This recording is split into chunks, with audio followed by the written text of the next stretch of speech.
Hey y'all, my name is Ann Wyatt. I started my career in workforce development with the state of Kentucky in 2010. That experience ignited a deep passion for manufacturing within me. I started this show hoping to raise more awareness around the bright outlook manufacturing careers have.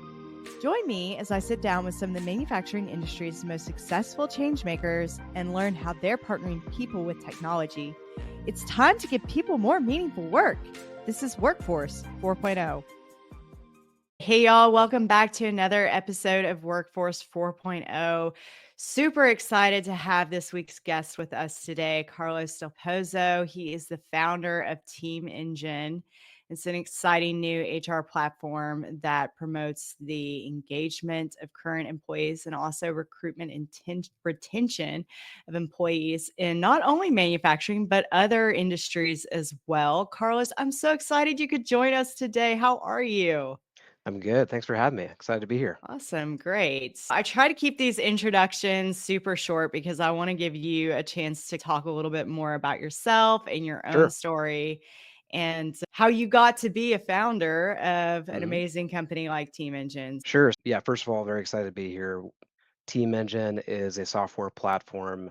We do work with a number of manufacturing companies, but we work with other companies in other industries as well to help them recruit, retain, engage, and improve their workforces through software. So, really, industries where the workforce is primarily in the field or on a floor, those are ones that we work with. And typically, we're working with HR managers and HR leadership, but also operational leadership as well. That's excellent. And I'm recruiting, sometimes I find there's a gap there between those two parties sometimes. Or is it Oh, just yeah. me? Do you feel that way? No, I feel that way as well. I both feel that way and I hear that as well. And I think it's a really interesting dynamic because it's the folks who are basically charged with ensuring that a company has the people and the quality of people to get the work done and the people who are getting the work done. And I think it's probably a tension that's healthy in a sense because it's such high impact and important work, but there's probably things that can be done to reduce it as well. Very much. And I love that you guys work in a broader aspect of industries as well, because I think there's so much overlap in the frontline workforce between industries. So can't wait to dive into that further into the conversation. I got to welcome you in official Workforce 4.0 style.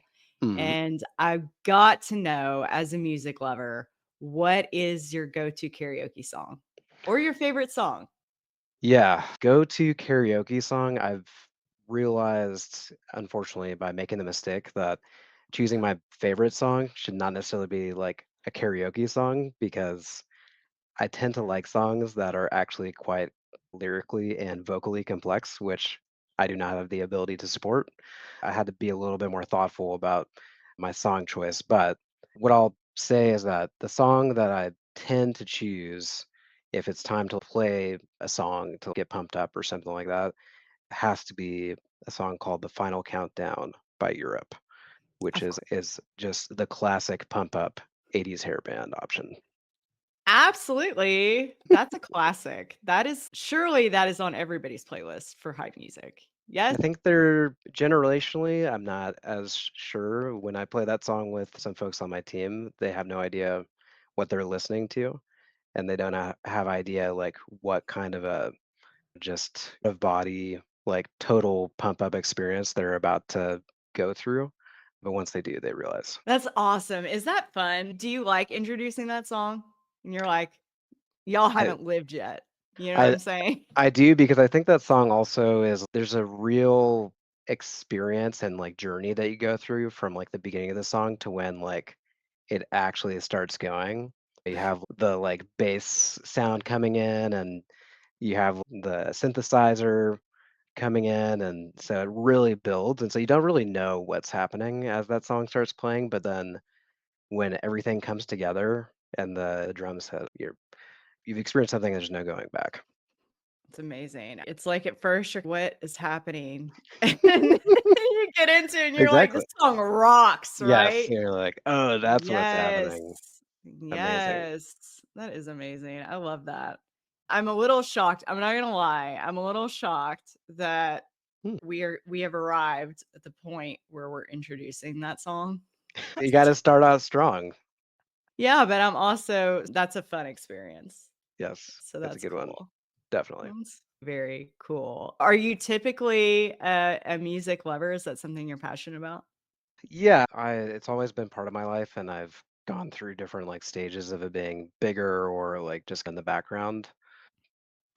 But I think like right now it's probably a little bit more in the background for me. If you ask Spotify what my favorite song is, it's gonna tell you it's Let It Go from the Frozen soundtrack Nice. because I Little have 2 and 4-year-old daughters. But yeah, I go through different phases of what music I like, but I pretty much always have music that I'm listening to. I love that. Hey, there is nothing wrong with that. Let It Go is an anthem. Okay. Yeah, no, I've come to appreciate it quite a bit actually. It's a pretty good song.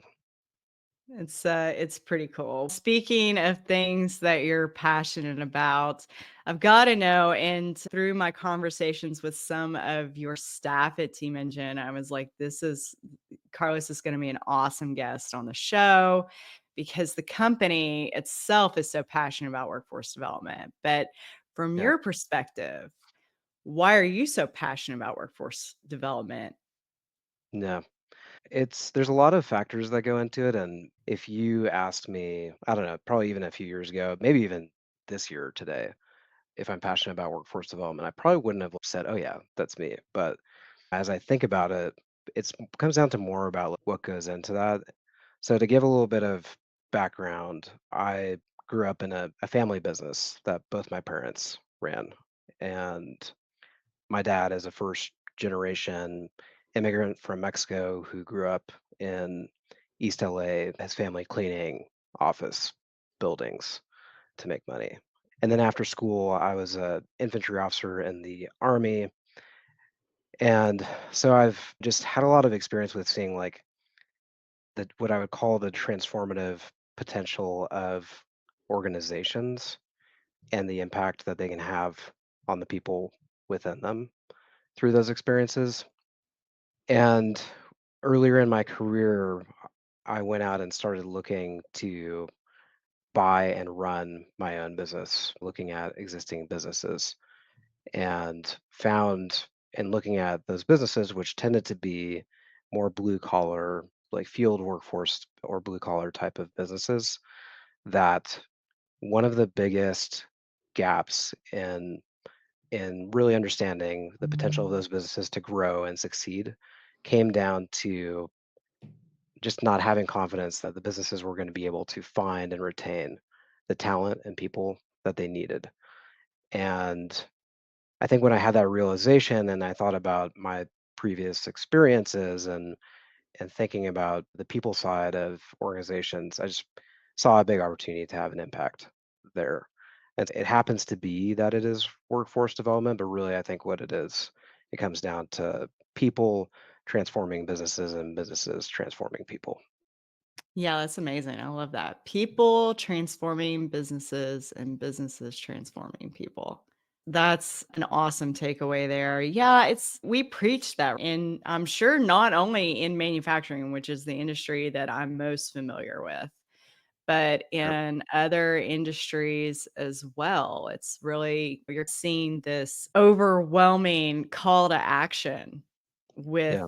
all industries on the workforce and the frontline workforce and the culture behind your business and how businesses are impacting people's lives. Yeah. I think that at least what I see is that it seems like industries like manufacturing and others have gone through this journey of going from a dynamic where the workforce was sort of there and you had Mhm. the ability to meet the demand for labor with the market.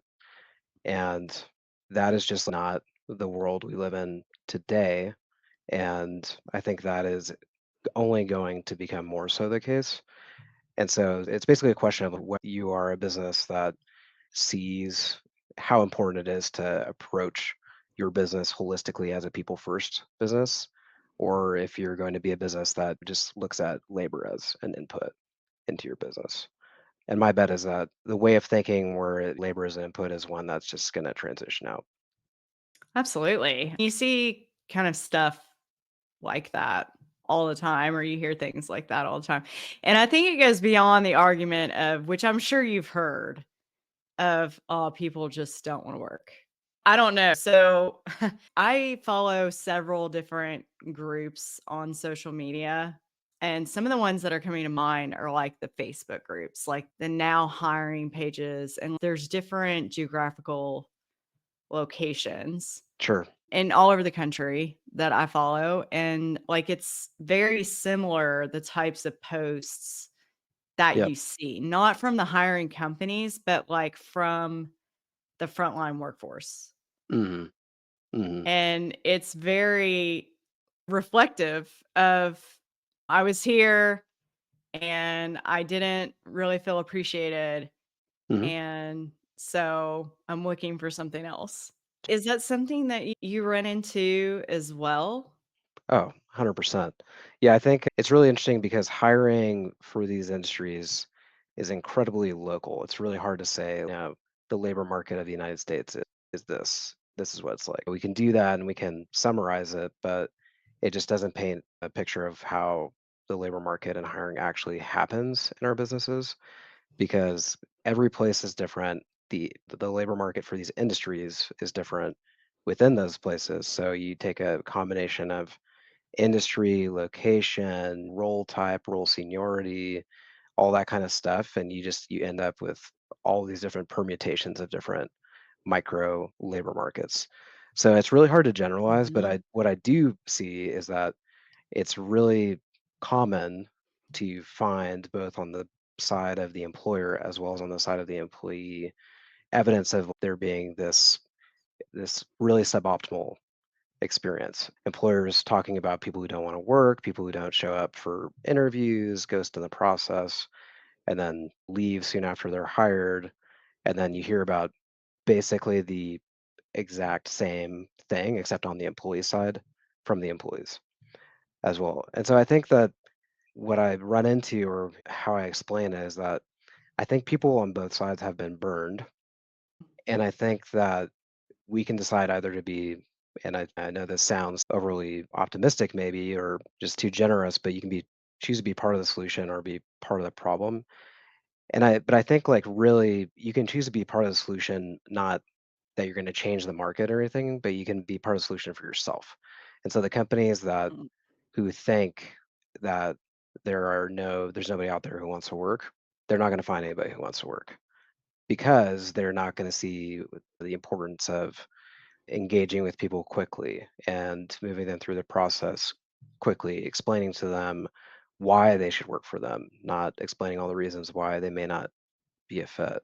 And on the flip side, if folks are looking for jobs and they just expect employers to open their doors for them after they ghost them and their bad behavior will be rewarded, they're also going to end up with bad outcomes. But yeah, at the end of the day, I believe that there are people who want to work. I believe that there are great jobs out there. And I think people just have to put in the work and do the right things, even when they have bad experiences, on the hope that they're going to have a good outcome because they will. yeah. We preach we preach aptitude and attitude all the time. Hmm. We as hiring companies, hiring managers, we preach aptitude and attitude all the time. Yes. And sometimes and in some cases, you've gotta practice what you preach. Yeah, absolutely. And I think one of the other things that I think is really interesting, and one of the original insights for us in starting the business, is that we looked at recruiting and we came from some folks who had experience more on like the sales and marketing side. And we looked at recruiting and we said, essentially, this is sales and marketing with a different words in the funnel and different outcomes. And Yes. if some of the businesses out there looked at their recruiting processes and the Yes. standards that they set in those or lack of, and then they looked at their sales processes and They would die. compared them, I think they would fall over because they would realize just like that there's just basics that are being not paid attention to. Yeah, no surprise that if you wait 3 days to reach out to a great candidate and you schedule an interview with them, they may not show up, and it's probably because they already have a job. Because there were 5 to 10 other companies that Yeah, yeah, realized this person was in the market yeah, yeah. and It's called not them just you. immediately. Yes. Yeah, it's not just you. Oh, it's like something that I struggle with Yeah. recruiting sometimes, but and yeah, you hit the nail on the head. I try to explain to people about recruiting because we are stuffed into this HR function. Right. And it is technically an HR function, Yeah. but it's not. The Right. process is nothing like and HR, they don't have any formal training, and Yeah. their course load in their degree field is very much like how to handle Oh yeah. conflict resolution, Oh yeah. how to do benefits and Sure. research benefits and Yeah. compliance. Yep. It's not it's how do we do lead gen? How do we Yeah. manage our databases better? How do Sure. we optimize our sales approach? It's nothing like that, Absolutely. so Yeah, and that's where a lot of what we do, how we create value, is a lot of the companies we work with and the people we work with, as I mentioned, and them, I mentioned HR managers and operations managers. We do also work with a lot of recruiters, but a lot of the HR managers who we work with, they're in the position of being in a company where recruiting is part of their portfolio, and it's a high volume recruiting role because these are industries that tend to have high turnover and or the company is growing. And so just to keep up with that portion of their job is that's a job in and of itself, not only one that they don't have the time for, but it yeah. is quite different from their kind of core set of skills and responsibilities. So that's where automation and software can add a lot of value is in automating those key, critical, but manual and repetitive and time consuming activities that are essential to a successful recruiting process. Yeah, I think technology by and large is here to help us, which is the basis of this show, but Sure. HR tech is not excluded from that. And I guess from your point of view and what you've seen with Team Engine and growing that platform, how is HR tech evolving and how are those changes going to impact the lives of the frontline workforce, hopefully for the better? Yeah. I think it's going to impact the frontline workforce in a very positive way, particularly through HR tech.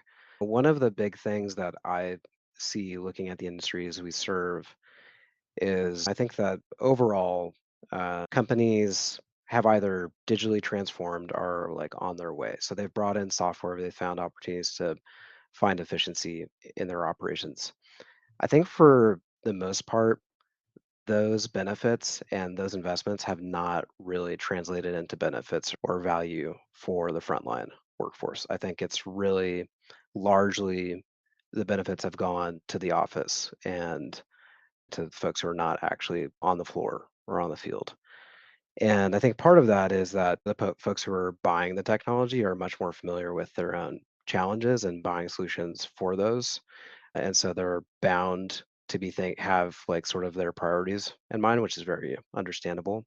But I think another reason that is true is I think a lot of investments have been made in technology that were expected to benefit the frontline workforce, but there's like fundamental truths about the way that the frontline workforce accesses technology, works, like what's their day to day, all that kind of stuff that make it difficult for them to actually get the benefit of the technology that's being put in front of them. So, one thing, for example, is that we just see that driving adoption of technology for the frontline workforce, just getting people to use the stuff that you're putting in front of them is a big hurdle. People talk Mhm. about adoption generally, and adoption of technology is a challenge in organizations generally and in the office generally. It's an even bigger challenge in in the on the floor and in the field. just because of things like what kind of technology does the workforce have access to? Do you have the ability to help them? Yes, that's Yep. exactly what they have. And even there, it's like all different levels of access, data plans, no data plan, Yep. text, no text. The device is changing. Maybe folks share a device in the family. And so I just think that there's a lot of ways that the way technology has existed has made that harder to achieve adoption. And I think that one of the things I'm most excited about is the potential for AI to actually eliminate a lot of those obstacles. And the biggest obstacle, in my opinion, is our reliance on interfaces to get the Oh man. benefits of technologies. Right? We're sitting at a computer, all we're doing is like looking at a screen, trying to accomplish whatever we're trying to accomplish on a mobile device that's this big, and we end up with this proliferation of different mobile apps each that we're trying to train people how to use them, how to log into them, how to reset their password when they can't log into them, all this kind of stuff. And so we're introducing this hurdle in front of them to get the benefit of technology, which I believe AI is going to take that away because we won't really need interfaces to actually get the benefit of technology because AI will just allow us to communicate with our devices and our computers in a way that we can't, which forces us to go through a UI or an interface. Or like the different scrolling through 50 million apps today. Yeah, rather than Um, that and saying like finding my app where I need to go like clock in or clock out or do whatever, you're just gonna say clock in and it's just gonna work. I think we're like a kind of a ways off of that, but that's one of the things I'm most excited about is AI better bridging the gap between people and computers. that's really cool. That and very interesting. You're actually the first person that I've talked to that has brought up a use case for AI in that way. That's very fun. But I wanted to recap really quickly about something that I think was very powerful that you said and you touched on. That when you're talking to technology companies and you're talking to robotics companies and anyone that is producing a product for automation, they're always more than likely promoting talk to your end user. That's Mhm. really where you start when you are implementing Yep. this capital investment or whatever. And you brought that up as well, that we should have that same maybe perspective when we're implementing HR tech to the workforce, and for very good reasons. 'Cause it is a very different working environment, and the technology is a little bit more limited. Absolutely. Yeah, I think that just we fall into this trap of focusing on, especially thinking about software, looking and comparing and thinking about features and Mm, instead of thinking about functionality and the difference being really like coming down to the feasibility of whatever it is about the software that we want to achieve. And I think it's very understandable because again, that decision and that conversation is often not happening in the context of the workforce. And it's very easy to, accept that it's just or assume it's going to work. But it's unfortunately often not the case. And so I think that's where a lot of technology and software and projects for implementing technology and software falls down in these industries is that it doesn't make the leap from the office to the floor or the field. yeah, exactly. Some very strong points there. I wanted to circle back really quickly on your own career path in your journey of founding Team Engine. But you mentioned that you were a in the army and you are a Mhm. veteran. Thank you for your service. Thank you. I have to know because I just get this very strong inclination from you that the army has probably instilled some leadership skills within you along the way. And I've got to Mhm. know, what are some of those leadership skills that you feel like were your biggest takeaways from your time as Yeah, there's just so many. It's really hard to list them, so I'll just try to call out the kind of the greatest hits. I think one of the first ones has to be just having the experience of working with a lot of people from a lot of different backgrounds and places and origin stories, education, careers. That's one of the really cool things about the military, in my opinion, is just like such the cross section of America that you get to interact with. And I think especially being in the infantry, which is one of the biggest components, it may be the biggest, now I say that, of the Army, you really are interacting with people from all over the place. So in my platoon, when I was a platoon leader, which is roughly like 35-ish people, I had people who were from every state, every level of education, every state in the US, I should say also abroad, all people from different previous careers, people who this is their first career. And so I think like having that experience of leading in that environment was not only like educational, but it was also just, it wasn't just educational about how to lead in that environment, but it was educational to me about the fact that I could. So I think that's one of the big takeaways that just runs through everything coming out of that experience is just how many things like you prove to yourself you can do. And I think if I had to call out a second one, I think a lot of people think about the military as being very rigid and hierarchical and therefore predictable, but my a lot of my experience was actually very ambiguous.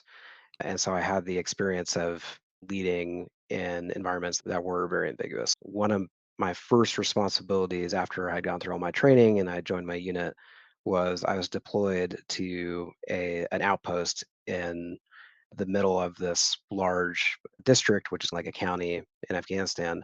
And I was the most senior American, like on the ground there as a 2-year old young officer. And I definitely had a chain of command and all of that, but I had a lot that I had to figure out on my own just by virtue of being the person in charge there. And so I also just got a lot of experience figuring out how to figure out stuff and lead in an environment where I really had to figure it out for myself. So that was also a huge advantage and great education that I got in the Army. I feel like that's the building block to all small business. I feel like Yes, it's just kind of like absolutely. it's like you're here and then you just jump off a cliff and it's Yes. like, okay, figure it out, Yeah. Yeah, quickly. and I think, yeah, it gave me the confidence to do that. It increased my confidence to do that. And it also just gave me a lot of experience in figuring out also what you need to do, what you need to prioritize, how to approach stuff, creative problem solving, all that kind of stuff. When you first were put in that position, were you intimidated? Was that intimidating for you or were you just like, "Yes, let's go." I think I was definitely intimidated. I think I'm much more intimidated today looking back on it. I think I was not intimidated enough about it. But yeah, I was absolutely intimidated, but also I was pretty excited about it at the same time. So that was also an important emotion that I also bring to running a small business. I think is you're definitely intimidated by stuff every day, but there's also a lot that's very exciting. That's so true. Yeah, I love that and very inspiring as well. So, I guess when we're looking at the future of technology and HR tech and all this cool stuff, the AI, Hmm. that's still blowing my mind. What are some of your biggest predictions for the future? When we say we've got this stat out there, right, that there's going to be 2 plus million manufacturing jobs unfilled by 2030. In 2030, which is almost 5 years away for those that Yeah. are counting down. Yep. Um, Yep. how do we Coming up feel like quick. technology is gonna, impact our lives at that point? Yeah, I so a couple of things that I expect. One is that, yeah, I think this labor shortage is not going away. We're going to need to solve it. I think solving it requires I'm gonna use sort of a non-natural word here, which is multifaceted. I think we need a multifaceted solution that includes not just technology, but also policy, trying to get people back into blue collar work and the trades, thinking about immigration and how the combination of all these different things can help. Because I actually think that the problem is going to be probably worse because, especially thinking from the perspective of manufacturing, I expect, but hope is probably more of it, that we really see a push for reshoring and bringing a lot of manufacturing back to domestically for our economy, but also selfishly thinking about defense and larger policy. I think it's just super essential that we have the ability to produce in this country. And so I think this labor shortage that we have today, which is looking to stay and get worse, is actually going to be even worse than that when you factor all of that in. So I think that AI and technology does have pretty big role to play. I think that it's going to be a solution for a lot of it. It's going to help solve some of it, and there's going to be some of it that just it can't. So that's why we need more than just technology alone. But I think the other piece of this is that I think there's gonna be like a renaissance for the trades and for blue collar work that's gonna come out of all of this. I think that one of the biggest impacts of AI and technology is actually going to level up the professions and the skills and the jobs that are in industries like manufacturing and others. And so I think those are just gonna be like really great jobs to have in the future and maybe some of the most attractive jobs. And in part because on the flip side, I'm actually fairly pessimistic about white collar jobs with AI. I think a lot of quote unquote white collar jobs are going to be much less attractive or fewer relatively because of AI. Um, so I think I'm hopeful that it's going to be a good time to be in these industries in the front line, and that it's also going to be a good time just to be in these industries generally because demand is going to transform. Yeah, it's interesting that you bring up reshoring and automation because I was watching the news, and this is completely ad hoc here, but I was watching the news this morning. And did you see where a lot of the dock workers went on strike, like in the I middle of the night? I know that the strike is happening. I don't know much about the details of it, unfortunately. It caught my eye sitting there drinking my coffee, and it Sure. caught my eye because I saw these signs, which in manufacturing work, I feel like we're pretty much over the automation hump where we're more so like embracing it at this Right. point. But I saw the picket line and the signs that were very anti-automation. Yeah. And I was thinking, really, this really seems like a pretty laborious job, Yeah. and I would totally capitalize on the automation, but Yeah. Yeah. that's just me. Yeah. Um, I did know that was something that was like part of their like position, and it is a little bit mind-boggling to me.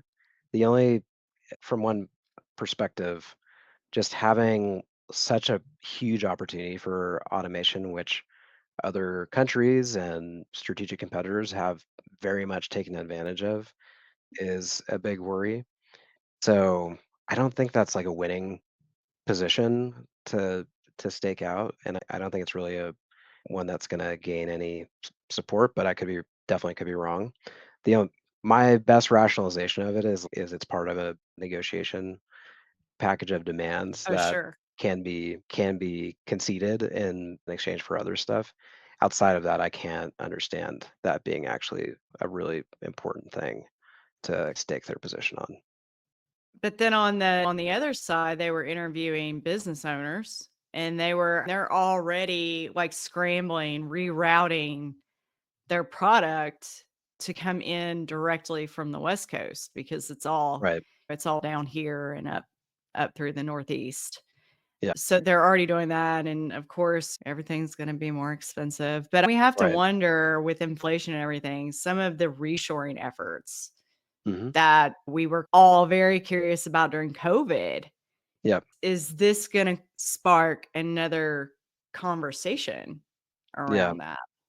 I hope so. The challenge is that especially thinking about just the labor market specifically and thinking about the dynamic of there's this tension between unions, particularly, and immigration, but then there's also just political stances that are just generally opposed to immigration.